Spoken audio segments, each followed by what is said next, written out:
Hi hello friends, ನನ್ನ ಮೊದಲನೇ video ಇದು. ಎಲ್ಲರಿಗೂ ಸ್ವಾಗತ. ನಾನು ಯುಗಾದಿ ಹಬ್ಬದ ದಿನನೇ ವಿಡಿಯೋ ಸ್ಟಾರ್ಟ್ ಮಾಡ್ತಾ ಇದ್ದೀನಿ. ಬೆಳಗ್ಗೆ ಬೇಗ ಎದ್ದು ಕಸ ಹೊಡೆದು ಬಾಗಿಲು ತೊಳಿತಾ ಇದ್ದೀನಿ. ಬಾಗಿಲು ತೊಳೆಯೋದ್ರಿಂದ ಫಸ್ಟ್ ವಿಡಿಯೋ ಸ್ಟಾರ್ಟ್ ಮಾಡ್ತಾ ಇದ್ದೀನಿ. ಈಗ ಬಟ್ಟೆ ಇಕ್ಬಿಟ್ಟು ಸಿಂಪಲ್ಲಾಗಿ ಒಂದು ಸಣ್ಣದು ರಂಗೋಲಿ ಹಾಕ್ತಿದ್ದೀನಿ. ನನಗೆ ಅಷ್ಟೊಂದ್ರಾಗ ರಂಗೋಲಿ ಹಾಕಕ್ಕೆ ಬರಲ್ಲ, ಹಾಗಾಗಿ ಸಣ್ಣದೊಂದು ರಂಗೋಲಿ ಹಾಕ್ತಿದ್ದೀನಿ. ಯಾರು ಏನು ಎಲ್ಲವೂ ಹುಟ್ಟಿದಾಗಲಿಂದಲೇ ಕಲ್ತ್ಕೊಬರಲ್ಲ. ಅದಾದಮೇಲೆ ಎಲ್ಲರೂ ಸ್ವಲ್ಪ ನೋಡಿ ನಾವು ಕಲಿತಾರೆ. ಈಗೇನು ಕಾಲ ಜಾಸ್ತಿ ಬದಲಾಗಿದೆ, ಮೊಬೈಲಲ್ಲಿ ನೋಡಿ ಆದರೂ ಬಿಡಿಸ್ತಾರೆ. ಅದರಲ್ಲಿ ನಾನು ಒಬ್ಬಳಂತ ಅಂದ್ಕೊಳ್ರಿ. ನಾವು ಮುಂಚೆಯಿಂದನೂ ರಂಗೋಲಿ ಹಾಕಿ ಅಭ್ಯಾಸನೇ ಇಲ್ಲ, ಹಾಗಾಗಿ ರಂಗೋಲಿ ಅಷ್ಟೊಂದಾಗಿ ಬರಲ್ಲ ನನಗೆ. ನೋಡೋಕೆ ಸಿಂಪಲ್ಲಾಗಿ ಅಷ್ಟೇ ಹಾಕ್ತೀನಿ, ಸಣ್ಣ ಮಾತ್ರ ಹಾಕ್ತೀನಿ. ಅದು ಬಿಟ್ಟರೆ ದೊಡ್ಡವೇನು ರಂಗೋಲಿ ಬರಲ್ಲ ನನಗೆ. ಯುಗಾದಿ ಹಬ್ಬದ ದಿನ ನೋಡಿ ಇಷ್ಟೇ ಸಿಂಪಲ್ ರಂಗೋಲಿ ಹಾಕಿದ್ದೀನಿ. ರೆಡಿ ಮಾಡ್ಕೋಬೇಕು. ಅದಕ್ಕೆ ಫಸ್ಟು ಸ್ಟವ್ ಎಲ್ಲ ತೊಳೆದ್ಬಿಡ್ತಿದ್ದೀನಿ, ನೀಟಾಗಿ ಒರೆಸ್ಬಿಟ್ಟು. ಆಮೇಲೆ ನೆಲನೂ ತೊಳೆದ್ಬಿಡ್ತೀನಿ. ನಮ್ಮ ಮನೇಲಿ ನನ್ನ ಮಗ ಇರೋದ್ರಿಂದ ಅವನಿಗೆ ಹಾಲು ಕಾಯಿಸ್ಕೊಡ್ಬೇಕು. ಅದಕ್ಕೆ ಸ್ವಲ್ಪ ಹಾಲು ಕಾಯಿಸ್ತಿದ್ದೀನಿ. ಯಾಕಂದರೆ ಅಡುಗೆ ಮಾಡೋದಕ್ಕೆ ಲೇಟ್ ಆಗುತ್ತೆ, ಪೂಜೆ ಮಾಡಿ ಅಡುಗೆ ಮಾಡಬೇಕಂದ್ರೆ. ಅದಕ್ಕೆ ಸ್ವಲ್ಪ ಹಾಲು ಕಾಯಿಸ್ಕೊಟ್ರೆ ಅಲ್ಲಿವರೆಗೂ ಸುಮ್ಮನೆ ಇರ್ತಾನೆ. ಈಗ ಅವನಿಗೆ ಲೋಟದಾಗ ಅಷ್ಟು ಮಾತ್ರ ಕಾಯಿಸ್ಕೊಡ್ತಿದ್ದೀನಿ. ಅವನಿಗೆ ಒಂದು ಲೋಟ ಸೋಸಿಕ್ಕಿ, ಅದಾದಮೇಲೆ ಅದೇ ಹಾಲಿಗೆ ನಾನು ಸ್ವಲ್ಪ ಟೀಯನ್ನು ಕಾಯಿಸ್ಕೊತೀನಿ, ನನಗೂ ನಮ್ಮ ಮನೆಯವ್ರಿಗೂ ಸೇರಿಸಿ. ನಾನು ಹಾಲಿಗೆ ಜಾಸ್ತಿ ನೀರು ಹಾಕೋಕ್ಕೆ ಹೋಗಲ್ಲ, ಒಂದು ಅರ್ಧ ಲೋಟ ಹಾಕಿದ್ದೀನಿ ಅಷ್ಟೇ, ಮಾತ್ರ ಅರ್ಧ ಲೋಟ. ಯಾಕೆಂದರೆ ನಮ್ಮ ಮನೆಗೆ ಯಾರು ಜಾಸ್ತಿ ಜನ ಇಲ್ಲ, ನನಗೂ ನಮ್ಮ ಮನೆಯವ್ರಿಗೆ ಮಾತ್ರ. ಅದಕ್ಕೆ ಒಂದು ಅರ್ಧ ಲೋಟ ನೀರು ಹಾಕಿದ್ದೀನಿ. ಅದಾದಮೇಲೆ 1-2 ಸ್ಪೂನ್ ಸಕ್ಕರೆ ಹಾಕಿ, 1 ಸ್ಪೂನು ಟೀ ಪುಡಿ ಹಾಕಿದ್ದೀನಿ. ಸ್ವಲ್ಪ ಕೊತ್ತಿದ್ಮೇಲೆ ಅದನ್ನು ಇಳಿಸ್ತೀನಿ. ಇವಾಗ ಇನ್ನೇನು ಕಾಫಿನೂ ರೆಡಿ ಆಯಿತು. ನನಗೂ ನಮ್ಮ ಮನೆಯವ್ರಿಗೂ ಒಂದೊಂದು ಲೋಟ ಸೋಸ್ಕೊಂತಿದ್ದೀನಿ. ನಮ್ಮ ಮನೆಯವ್ರನ್ನಂತೂ ಎಬ್ಬರಿಸಿ ಸಾಕಾಗೋಯಿತು. ಬೇಗ ಎದ್ದೇಳಲೇ ಇಲ್ಲ, ಅವರು ಇನ್ನೂ ಮಲಗಿದ್ದಾರೆ. ನನ್ನ ಮಗುಂಗೆ ಇಲ್ಲಿ ಹಾಲು ಸೋಸಿ ಆರಿಸ್ಕೊಡ್ತಾಯಿದ್ದೀನಿ. ಅವನಿಗೆ ಅಷ್ಟು ಅರ್ಜೆಂಟು ಕುಡಿಯೋದಕ್ಕೆ. ಈಗ ನಾನೊಂದು ಲೋಟ ಕುಡಿತಿದ್ದೀನಿ. ಕುಡಿದಾದ್ಮೇಲೆ ನಮ್ಮ ಮನೆಯವ್ರು ಬೆಳಗ್ಗೆನೇ ಬಾಗಿಲಿಗಂತ ಕಟ್ಟೋಕ್ಕೆ ಮಾವಿನ ಸೊಪ್ಪು ಮತ್ತು ಬೇವಿನ ಸೊಪ್ಪು ಎರಡನ್ನೂ ತಂದಿದ್ರು. ಅದ್ರ ಜೊತೆ ಹೂವನ್ನು ತಂದಿದ್ರು ಪೂಜೆ ಮಾಡೋಕ್ಕೆ. ಈಗ ಅದನ್ನು ತೋರಣ ಕಟ್ಟೋದಕ್ಕೆ ಏರ್ಸು ಅಂತ ಎಬ್ಬರಿಸ್ತಾ ಇದ್ದೀನಿ. ಆದರೂ ಅವ್ರು ಎದ್ದೇಳ್ತಾನೇ ಇಲ್ಲ. ಕಾಫಿ ಕುಡಿಯೋದಕ್ಕೂ ಎಬ್ಬರಿಸಿದ್ವಿ, ಎದ್ದೇಳಿಲ್ಲ. ತೋರಣ ಕಟ್ಟೋಕ್ಕೂ ಎಬ್ಬರಿಸ್ತಾ ಇದ್ದೀನಿ, ಎದ್ದೇಳ್ತಾನೇ ಇಲ್ಲ, ಸುಮ್ಮನೆ ಮಲಗಿದ್ದಾರೆ. ಅವ್ರು ಕಟ್ಕೋಬೇಕಾದಾಗ ಬೇಗ ಎದ್ದೇಳ್ತಾರೆ. ಆದರೆ ಇವತ್ತು ರಜೆ ಇರೋದ್ರಿಂದ ಸುಮ್ಮನೆ ಮಲಗಿದ್ದಾರೆ. ಆದರೂ ಕೊನೆಗೆ ಎದ್ದು ತೋರಣ ಕಟ್ಟೋದಕ್ಕೆ ನಿಮ್ಮ ಅಪ್ಪ ಮಾತು ಬರಲ್ಲ? ಬರುತ್ತಾ? ಮತ್ತೆ ಯಾಕೆ ಮಾತಾಡ್ತಿಲ್ಲ?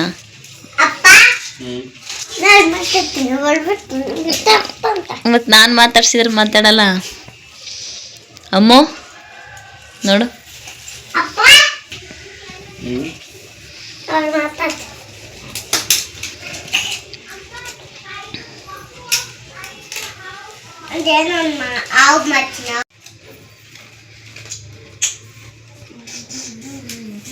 ಏನಾ ಆಂಜನೇಯ? ಇದು ಏನು ಸೊಪ್ಪಿದು? ಗೊತ್ತಿಲ್ಲ. ಮಾವಿನ ಎಲೆ ಹೇಳು ಪ್ರೀತ. ಮಾವಿನ ಎಲೆ ಅಂದು ಹೇಳ್ತಿಲ್ಲ. ಈಗ ಹೆಂಗೆ ಬರುತ್ತೆ ಹಂಗೆ ಹೇಳು. ಮಾವಿನ ಎಲೆ, ಮಾವಿನ ಎಲೆ.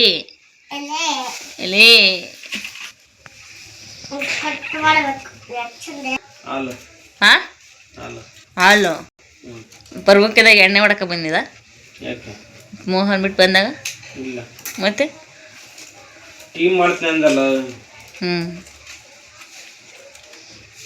ಮಾಡಿಲ್ಲ, ಹೋಗಿ ಮಾಡ್ಕೇವ ನೀನೆ.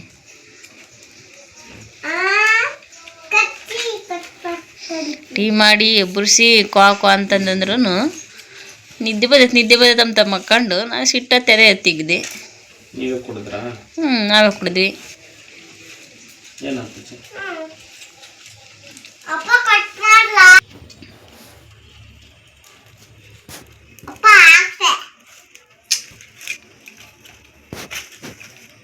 ನೀನು ದೊಡ್ಡವನದಾಗ ಎಲ್ಲ ಮಾಡ್ತೀಯಾ? ಮಾಡ್ಕೊಡ್ತೀಯಾ? ಪ್ರೀತು ದೊಡ್ಡರಾದಾಗ ಮಾಡ್ಕೊಡ್ತೀಯ? ಏನು ಮಾಡ್ಕೊಡ್ತೀಯ? ಏನಂತಾರೆ ಅದನ್ನು? ಹಾಂ, ಗೊತ್ತಿಲ್ಲ. ನಿಮ್ಮ ಅಪ್ಪನ ಕೇಳು.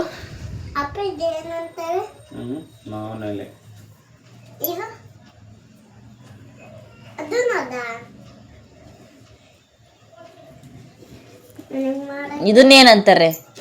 ಇದನ್ನೇನಂತಾರೆ ಕೇಳು. ಏನಂತೆ? ಏನಂತಮ್ಮ? ತೋರಣ. ಆ ತೋರಣ.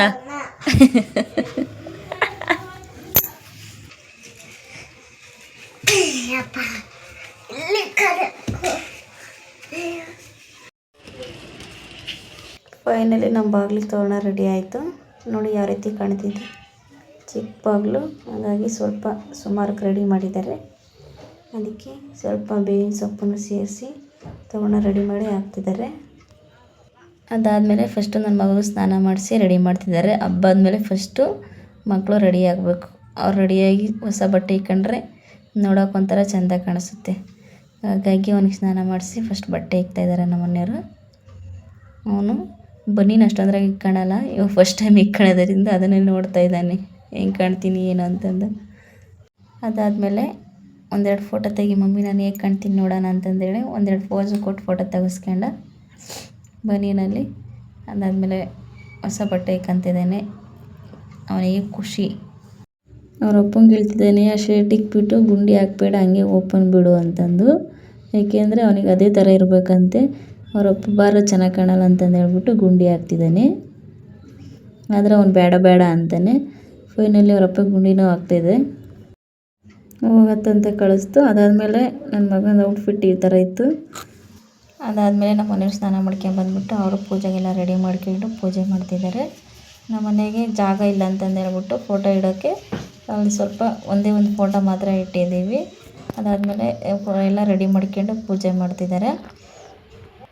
ಫೋಟೋ ಎಷ್ಟಿದೆ ಅನ್ನೋದು ಮುಖ್ಯ ಆಗಲ್ಲ ಇಲ್ಲಿ, ಮನಸ್ಸು ಶುದ್ಧವಾಗಿರಬೇಕು, ಮನಸ್ಸು ಒಳ್ಳೆಯದಾಗಿರಬೇಕು. ನಮ್ಮ ಮನೆಯವ್ರು ಅದಾದಮೇಲೆ ಬಾಗಿಲಿಗೂ ಪೂಜೆ ಮಾಡಿಬಿಟ್ಟು ಮುಂದ್ಗಡೆ ಸಿಗಿಸಿ ಯುಗಾದಿ ಹಬ್ಬದ ಪೂಜೆ ಇಷ್ಟೇ ಇದ್ದಿತ್ತು. ನಾವು ಬಾಡಿಗೆ ಮನೆಗಿರೋದ್ರಿಂದನೇ ಸಿಂಪಲಾಗಿ ಪೂಜೆ ಮಾಡ್ತೀವಿ ಅಷ್ಟೇ.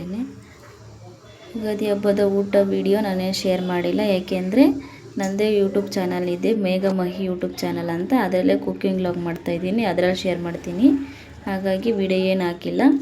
ಅದಾದಮೇಲೆ ಸಂಜೆ ನನ್ನ ಮಗನಿಗೆ ಮಲ್ಕೊಂಡು ಎದ್ದಾದಮೇಲೆ ಅವರಪ್ಪಂಗೆ ಸುಮ್ಮನೆ ಪಾರ್ಕಿಗೆ ಹೋಗೋಣ ಬಾ ಅಂತ ಕರಿತಾ ಇತ್ತು. ಹಾಗಾಗಿ ಅವನು ಅದನ್ನೇ ಹಿಡಿದು ಬಿಟ್ಟ, ಬಾ ಪಾರ್ಕಿಗೆ ಹೋಗೋಣ ಅಂತ. ಅವರಪ್ಪ ಹೆಂಗೋ ಮನೇಲಿ ಇದ್ದೀವಿ ಅಂತಂದು ಹೇಳ್ಬಿಟ್ಟು ಕರ್ಕೊಂಡು ಹೋಗ್ತಾ ಇದ್ದ ಅಮ್ಮನಿಕೆರೆ ಪಾರ್ಕಿಗೆ. ನಮ್ಮ ಮನೆಗೂ ಅಮ್ಮನಿಕೆರೆ ಪಾರ್ಕಿಗೂ ಹತ್ರ ಇರೋದ್ರಿಂದ ನಾವು ನಡ್ಕೊಂಡು ಹೋಗ್ತಾ ಇದ್ದೀವಿ. ಅಲ್ಲಿವರೆಗೂ ವಿಡಿಯೋ ಮಾಡ್ತಾಯಿದ್ದೆ, ಆದರೂ ನಮ್ಮ ಮನೆಯವ್ರಿಗೆ ಗೊತ್ತಾಗಿಲ್ಲ ಇವಳು ವಿಡಿಯೋ ಮಾಡ್ತಿದ್ದಾಳೆ ಅಂತ. ಸಡನ್ನಾಗಿ ತಿರುಗಿ ನೋಡಿದ್ರು, ಯಾಕೆ ವಿಡಿಯೋ ಮಾಡ್ತಿದ್ದೀಯ ಅಂತ. ಆಮೇಲೆ ಹೇಳ್ತೀನಿ ಅಂತವೇ ಮಾಡಿ. ಅದಾದಮೇಲೆ ಹೇಳಿದ್ಮೇಲೆ ಗೊತ್ತಾಗ್ತು ಲಾಗ್ ಮಾಡಬೇಕು ಅಂತಂದು. ಸರಿ ಅಂತ ಸುಮ್ಮನೆ ಪ್ರೀತಿಗಂತೂ ತುಂಬ ಖುಷಿ, ಯಾಕೆಂದರೆ ಪಾರ್ಕಿಗೆ ಕರ್ಕೊಂಡು ಹೋಗ್ತೀವಿ. ಅವನಿಗೆ ಆ ಥರದ್ರಲ್ಲೆಲ್ಲ ಆಟ ಆಡಬೇಕಂದ್ರೆ ಖುಷಿ, ಆದರೆ ನಾವು ಜಾಸ್ತಿ ಹೋಗಲ್ಲ. ಹಾಗಾಗಿ ಕರ್ಕೊಂಡು ಹೋಗ್ತಿದ್ದಾರೆ ಅಂತ ತುಂಬ ಖುಷಿ ಆಗುತ್ತೆ ಅವನಿಗೆ.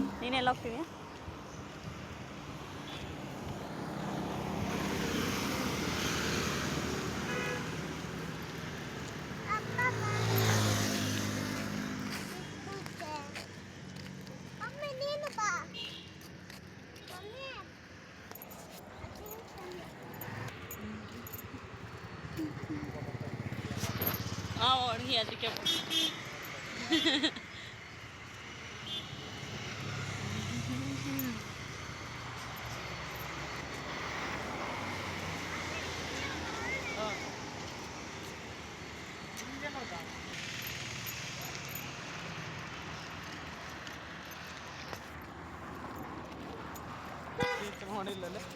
ಯಾಕೆ ನೋಡಿನ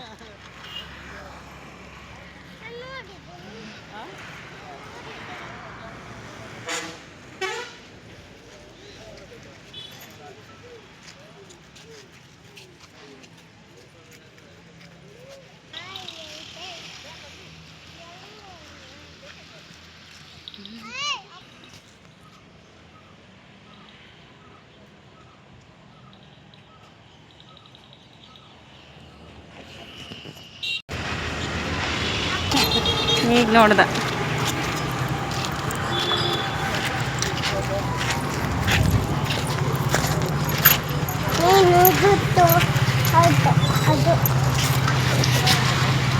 ನೀರು ಬಿಟ್ರ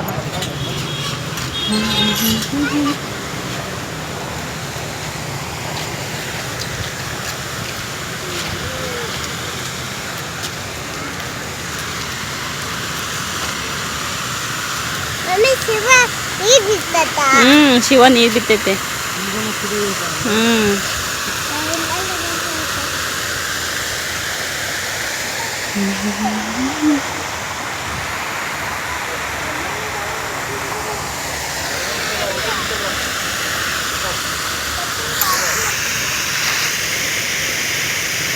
ನೀನು ನಿಂತ ತೆಗ್ದಾಲೆ ಮಾಡಂಗ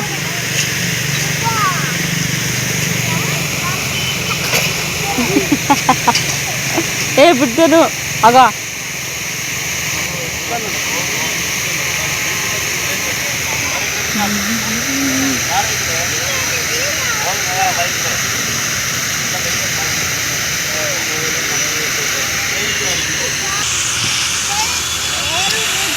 ಬಿದ್ದೆ ಕಾಲು ಸಿಗತ್ತಂడి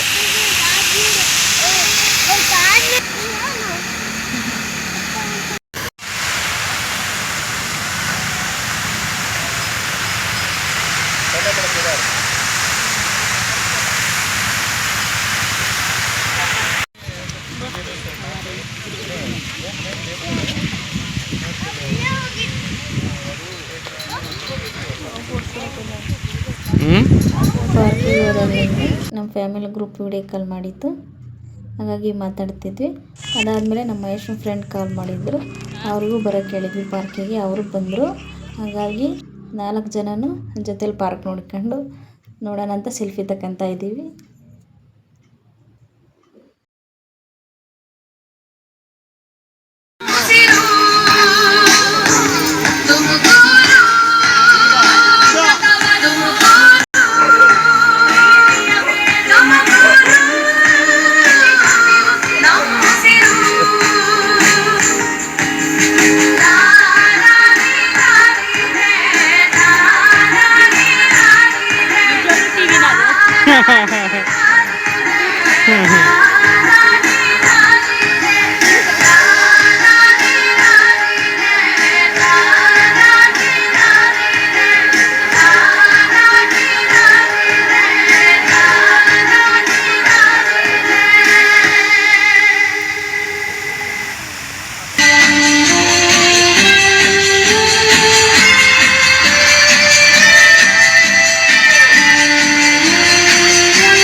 ಇವತ್ತಿನ ಲಾಗ್ ಇಷ್ಟಿತ್ತು. ಇಷ್ಟ ಆದರೆ ಲೈಕ್ ಮಾಡಿ, ಶೇರ್ ಮಾಡಿ, ಕಮೆಂಟ್ ಮಾಡಿ, ಪ್ಲೀಸ್ ಸಬ್ಸ್ಕ್ರೈಬ್ ಮಾಡಿ. Thank you. ನೆಕ್ಸ್ಟ್ ವಿಡಿಯೋದಲ್ಲಿ ಸಿಗೋಣ. ಟಾಟಾ, ಬಾಯ್.